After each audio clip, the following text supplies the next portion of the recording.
But I'm actually going to go ahead and actually watch your Deathslinger game. Because, like, I want to see where you are under pressure. And what happens when you're having, like, a bad match. And I want to see if it really is the map or if it's, like, stuff you do wrong. Because, like, you know, I want to, you know, you seem to be emerging, you know, willing to hear criticism. So, like, I want to see how you do. Let's see what kind of perks you had. Monitor, good. Stabifil, good. You really love Fire Up, don't you? You're like Fire Up, huh? I'm all yours. Like, Monitor and Stabifil are good. You don't have any info, which is a little spooky. You didn't have info on your first one, but you're on a small map, so it didn't really matter. I'd probably trade out one of these perks for info, or maybe like a decent slowdown, like Deadlock or something. But, yeah, I want to see how you perform on this match, so I can potentially help you further. Oh, this... Maybe? I don't know. Anyway. Maybe it's just a bit more satisfying. I do like the pew and gun just shoot. But yeah, I kind of prefer it. Just the bolt hitting your shots are much more satisfying. I prefer double speed. Oh, for reference, Deathslinger is my tertiary. He's the character I've played third most in the game. So yeah, I actually know vaguely what I'm talking about when I'm going to be giving you advice here, and not just general killer knowledge. Precise aiming to it. Yeah, layers on any range killer is gonna be a mess. Okay, I'm just like taking a stroll down the... So I want to see how much of this is their fault, or if there's actually some measurable mistakes here. Oh, my survivors. Where are my survivors at? I mean, you just heard them working on a gen. What do you mean? You say, where are my survivors? But you hear that gen actively being worked on. That sound is coming from that gen. You hear that gen being worked on and you walk away from it. You know where they are. You just weren't paying attention. Where are my survivors at? What the hell? I didn't in the middle one. Oh. Main is always a good place to check if you don't know where people are. Good thing. Excuse me. It has to be that one then. Could be. They were on the one at the back of the map. You knew. You knew. Yep. Excuse me? So you're wasting a lot of time walking around the map instead of... started there. What? Yeah, so... You've almost been running around the map for a full minute now. Yep. I guess I missed the memo. What the... Yeah, you missed hearing them on that gen over there. There we go. Yeah, now you've been wandering around the map for nearly a minute. And especially in that situation, if you see somebody like slow walking, definitely shoot your, like, use your weapon, shoot your harpoon, because obviously, like, you could have, if she actually had sprint burst there, she could have zoomed out of the way. She ended up, like, either messing it up or just, like, not knowing you were there, but it was probably better to just, you know, harpoon her there, prevent her from potentially using said sprint burst. What are you doing? Serena, babe, what are you doing? That's a really good pallet to get out of the way early. Good for you. Good job not letting her just have that. Good. Good, good.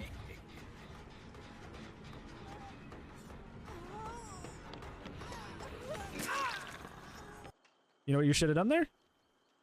You should have harpooned her. You know why? Because if you harpoon her, there is no dead hard. There is none. No such thing as dead hard if you harpoon her there. That was completely preventable. That's one of the main appeals of playing Deathslinger in this meta. And you'll probably get kind of retroactively weaker once this meta leaves, is because he just says no to endurance. He just says no to endurance. He just applies deep wounds. He's like, I don't care about off the record. I don't care about dead hard, right? So you had the complete opportunity to avoid that, and you just didn't.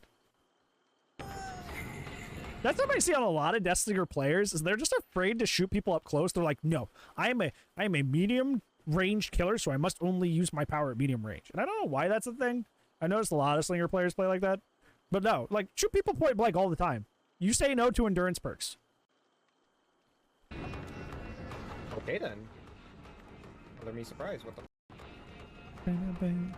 He has such a good chase theme. I'm trying to use my gun here. Nice shot. Say that and... Yes, kiss. Very good. Aim shot. Very good.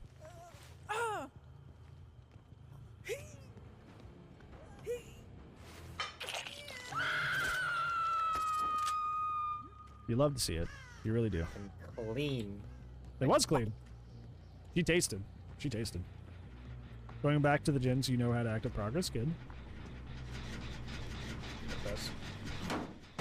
You have that extra kick speed. It's even more valuable to just the dry kick gens, because it's not as much of a time deficit.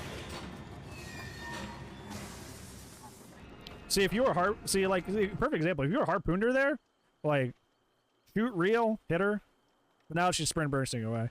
So you gotta go for those shots. I know it's kind of like a little scarier since his ADS is like slow since his nerf, but like you definitely need to be going for those shots.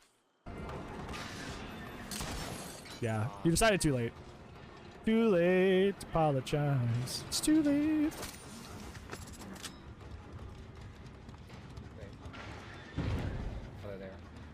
Yeah, there were two people there. That was kind of confusing. Their scratch marks overlapped, and it got a little weird. Ooh, that was a good prediction, but she just didn't go that way. Yeah, I liked how you prepared for it. You waited out Death Hard even though you saw a sprint burst. I should be trying to use my gun more. That's just an instinct thing, I think. Yeah, you waited out a Death Hard that wasn't there. I kind of feel bad in that sense because it's like what the point of point.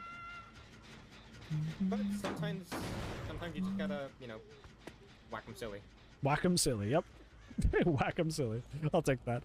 They're definitely still there. Yeah, let's try and get a shot here if we can.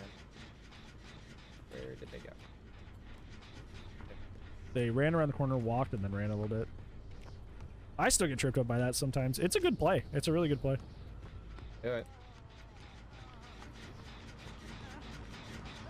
Okay, I was about to say, you should probably get there. I'll just hit you to get a stack. Yep. Yep. Free stack. It's free. It's literally free. And you're back in chase. And then she has to mend and waste time. It's literally for free. Most people would hesitate and not do that. So. Do they have a boon up? Or does she have... We just confuse ourselves. You're not gonna lie, we just confused ourselves. Well, I think she has distortion because I was confused on where she went for a second. Well, she's not leaving scratch marks. She's not leaving scratch marks. It's this suck. Yeah, and also the eyeball ear is not going off as well. Yeah. So she's running stealth perks. Period. Interesting. She's a little rat. El Rata. Oh no, I probably just we just hit her. That's it. All right, that was it. Gonna be over here then. Yep, remembering where they were.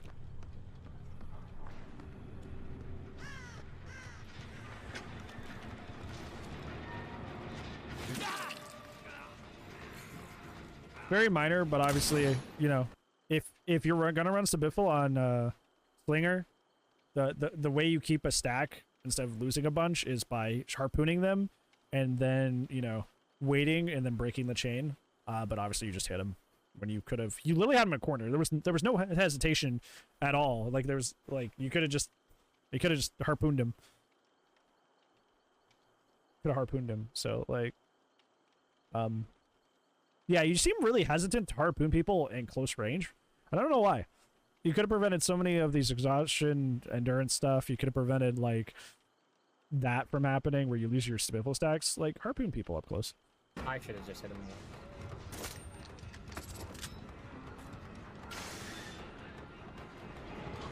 Do you feel? It seems like you feel uncomfortable using his power when it literally could have benefited you so much. Oh, that's unlucky. Sorry, Anato. That's unlucky for him. I feel really bad because I'm not using my gun often, and that's like the best part about this character, just his guns. But yes, see, told you. You're a smart cookie, you know. you're submitting a match review, and you're match reviewing yourself like mid-match. You said this to be a match review, and you're match reviewing in the middle. You're like, this is what I'm doing wrong. See, you get it. It just seems like what is it? It'd be better to just like hit. It's not though, because like you're allowing exhaustion perks to go off, you're allowing endurance perks to go off, you're not saving stacks with Stabiffle. Like there's a lot of benefits you're missing out on, which is the point of playing the character. Because you're not. So yeah. It's good that you caught on quick. You're like, am I doing this wrong already? You're like, the answer is yes. You kind of renege on it, but like, you had the idea that like, something I'm doing isn't correct here with this whole power thing, which is right.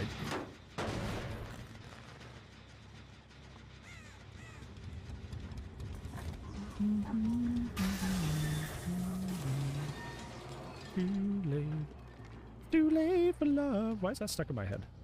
I think you said too late at some point in this match playthrough, so that song popped in.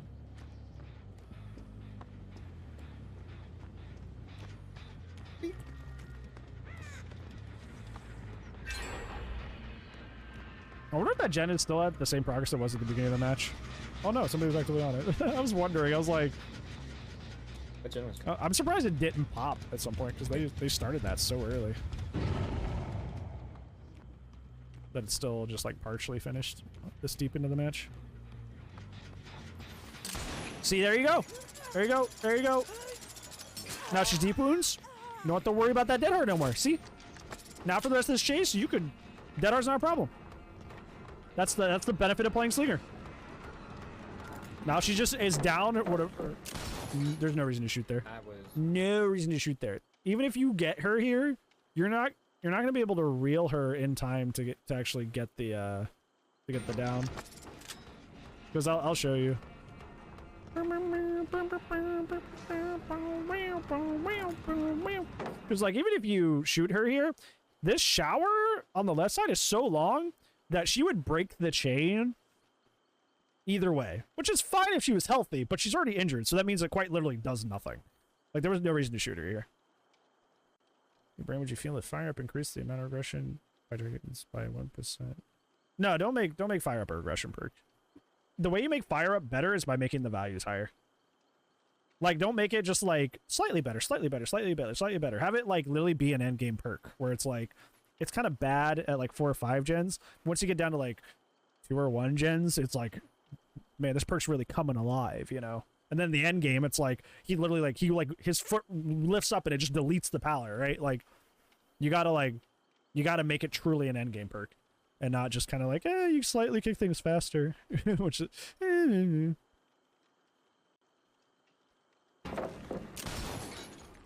That was... Like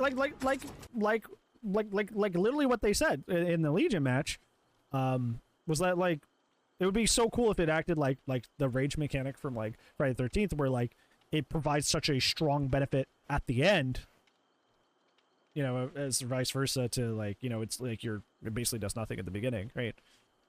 Good idea. I'm gonna be honest, I didn't know what my...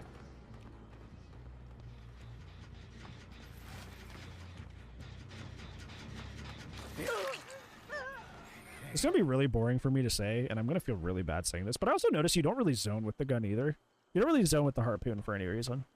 Which, you know, like I say when I play Pyramid Head, I'm like, I don't really want to do that. I want to go for fun shots, I want to have fun. But like, realistically, unfortunately, one of the strengths of the character is his zoning capabilities. It's much weaker than when he used to be able to ADS for free, but his zoning capabilities are still there, just weaker, so you should probably be zoning more. As boring as and unfortunate as that is like, yeah, you should probably zone more to put people in, make people make mistakes and go into bad areas. Be honest, it seems hypocritical to complain about dry kicking perks when that benefit you for just existing and even losing exist. No, it's not. It's not even remotely hypocritical, not even remotely, and I'm going to tell you why. Because that is a perk slot that quite literally does jack shit all for you the entire match, or barely touches anything at all. You are quite literally taking what is essentially a what is it called in old video games when you would play like a versus. You're taking a handicap, right? That's what it'd be like, the handicap bar at the bottom. Like, you're taking a handicap. You're playing at a deficit on purpose, so you're stronger later. You're just moving your strength through, like, from the beginning of the match to the end.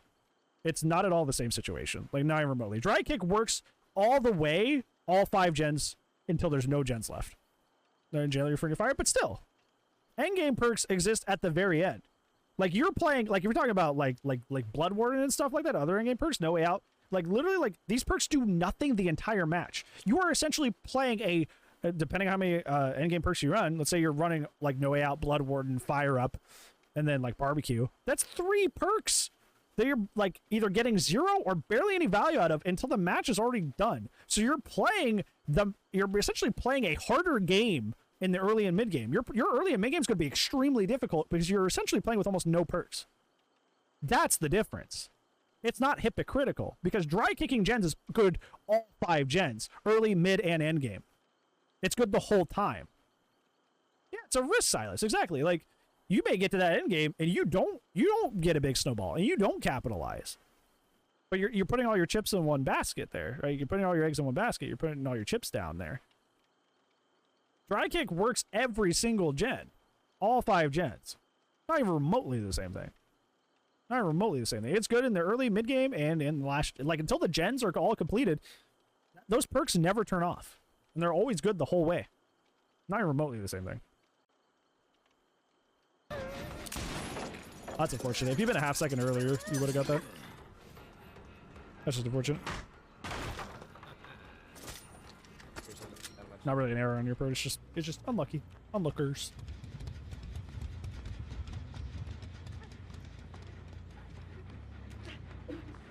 It's just, yeah, what she's doing right now, she's just pre-dropping to buy as much time to get the gens done as possible. Which is the smart play. But, yeah, unfortunately not very fun.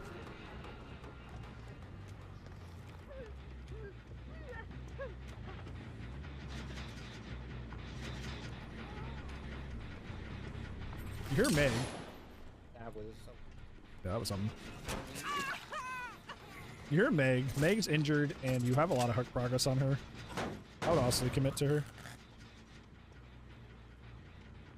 In a situation like this, where you have multiple survivors around a gen, there's really no reason to dry kick it. I know you're doing it because, like, hey, I have fire up, so my kicks are quicker. But if you know, like, Meg is here, Serena is here, Talita just ran through here. There's 3 survivors around this gen, so like the possibility that this gen gets tapped to completely undo your dry kick is like very high, very high. So there's really no reason for you to like dry kick the gen here unless you had like overcharge or something like that, because they're just gonna like walk back onto it and tap it really quickly. So it's just a waste of time to kick it with that many people around.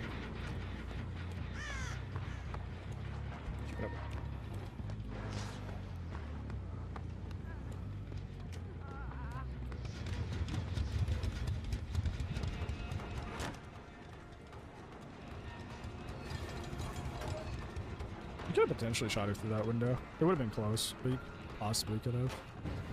Like I said, Larry's indoor map shots are gonna be very hard to line up. See, somebody, what did I say? Somebody tapped it. What did I say? See? See, I'm not an idiot. I know what I'm talking about. Look, somebody tapped it. What did I just say? With that many people around, somebody's gonna tap that. So it's better to just take the chase and shake the down. And somebody's probably still there, or Mercy, who's just gonna go tap it again, right? Pushing pretty for work, it is. It really is. On a map like Larry's, just like distortion's really obnoxious. Once again, like I said earlier, Meg is like, you should focus Meg here, not Davita. Don't. Okay, you've already put a lot of pressure on Meg. You need to focus Meg. Not that Ita. You are at 2 gens, and I say this in a lot of match reviews, so I'm sorry this is redundant, but at 2 gens, if somebody's not dead, you need to make that happen.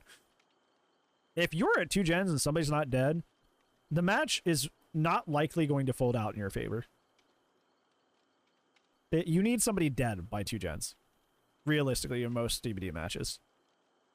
There are some exceptions, like we talked about with, like, you know, full endgame builds and stuff like that, but, like, ideally, you need somebody dead by 2 gens. So you need to make that happen. So chasing that Ita there was not the play. You should have went after Meg, because then you even commit to chasing her, right? Like, you didn't even commit to chasing her. You hit her once and then you just let her go. So now you don't have her down. You don't have Meg down. You're just kind of like back at square one. You didn't commit to anything there.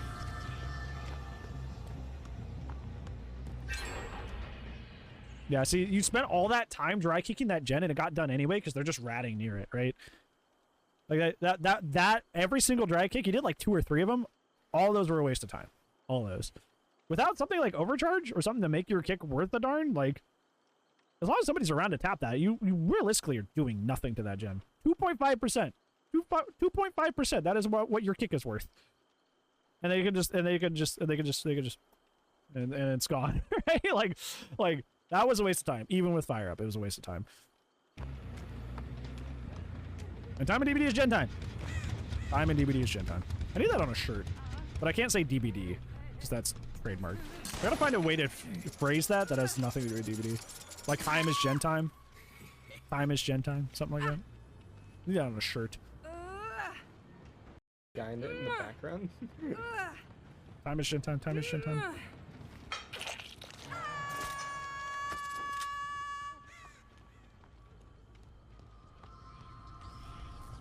Game time is gen time? Maybe.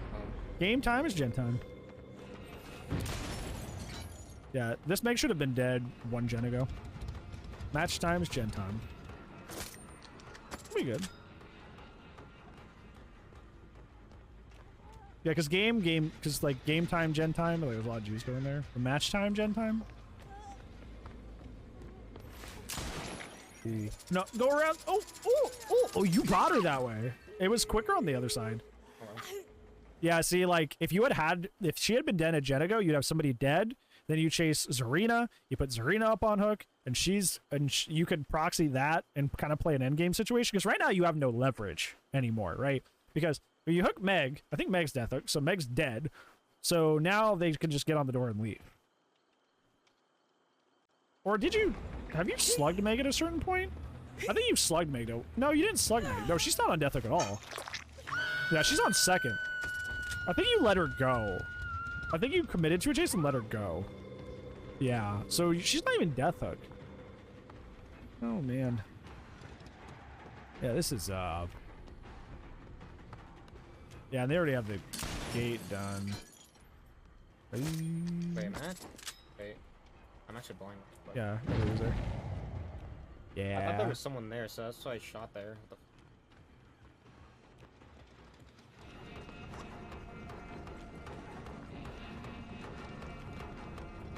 And you're not going after... Okay. So this isn't okay. This is okay. So, like, you have a choice here. And it really is a choice. It really is a choice. You know, Salty, help me. Thank you so much for the 5 months. I really appreciate that, friend. Salty32 burn. Burn. Thank you for the 5 months, friend. We know each other for 5 months. That's crazy. I didn't feel like it was that long. Hopefully your stream went earlier. Or your stream went well earlier. I said that backwards. I appreciate that. Thank you so much, bud. Yeah, you have... Well, as I was saying, you got 2 things here. You have 2 choices. Either you can take the 1K and kill Meg and tunnel Meg, or what you're doing right now, which is, you know, the greedier pick, but honestly the better play, which is to go after somebody you know is not death hook. That way you can create a pressure situation in the end game. Because if you kill Meg, all these other 3 people are just going to leave, right? But if you hook Talita, they're going to have to come get her, which especially with Stabifla, you can cause some, like, really interesting snowball situations with that. So, honestly, this is the better play, but it is the riskier play. I think that's what I rephrase it. This is the better play, but it is the riskier play. It is the riskier play. The Skull Merchant? I call her Dole Merchant for that reason.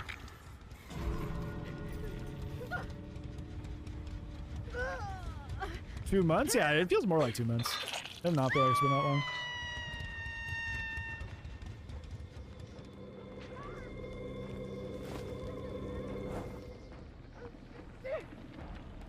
How did we even meet? How did I meet you? Did we face off in a match or something?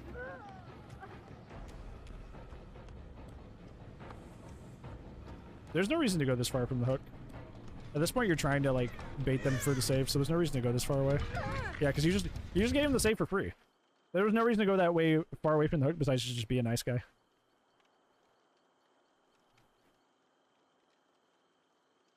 No, besides being a nice guy, there was no reason. No reason to leave that hook at all. So looking, you're playing with partner streamer? Ah, okay. Ah.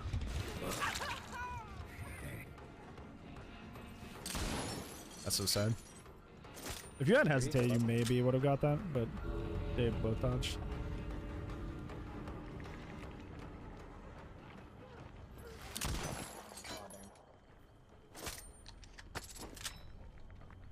It actually didn't have a whole lot to do with the map. Like, the map didn't help, but actually, like, I can see, yeah. Yeah, I can see what happened.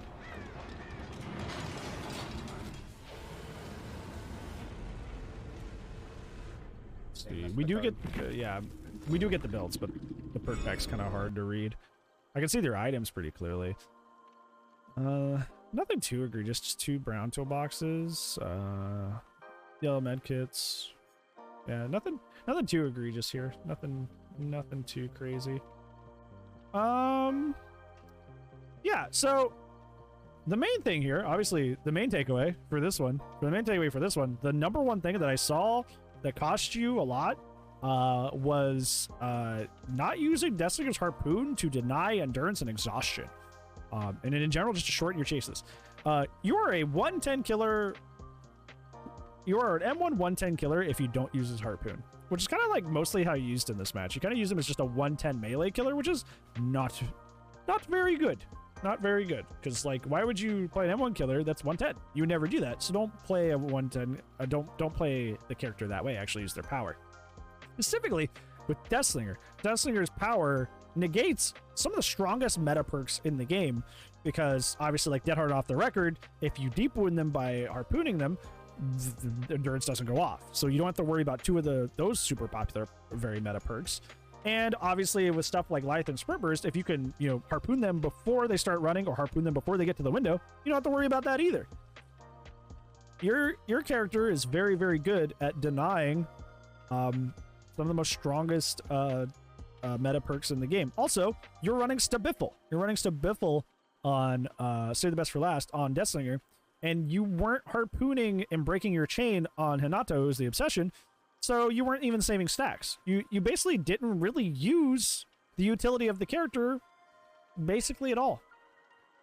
Basically at all. You didn't really use the utility of the character basically at all. You kind of just played M1 110 Andy, which is not the greatest. So that made your chases pretty long. So make sure that if you're, like, especially with Deathslinger, make sure you're actually using your killer's power, not relying too much on your M1 basics, because it's always good to fall back on your M1 basics when, like, you know, you aren't as confident with your power. But I think in this case, you relied way too much on your killer fundamentals instead of just using the killer power to deny some of the stronger stuff in the game. Second takeaway, you really like dry kicking gens. And this is something I noticed in your Legion match that... Yeah, it's something I noticed in your Legion match, but wasn't really a problem because you were running a build around kicking. So, like, it kind of wasn't as egregious. And Legion has his frenzy and can very easily be mobile. Deathslinger, you really felt the problem with dry kicking gens. You really felt the pain there. You kept dry kicking gens with multiple survivors around. So what they just kept doing is they just kept coming back in and tapping it immediately. And that's why you don't dry kick unless you have specific perks to really enhance the strength of your dry kick, like something like Overcharge. Because otherwise, if they're just tapping it immediately, they're just completely undoing your... It's only 2.5%. You only do 2.5%, and then they just run in and immediately undo it. It's just not worth it. It's not worth the time investment. It's not worth the time investment to kick that gen. It's just not. There's something else really important with that I wanted to say too. Not just the overcharge. Oh yeah, it's always more efficient to take the chase. You know what stops? You know what's the best gen regression in the game? Quick chases.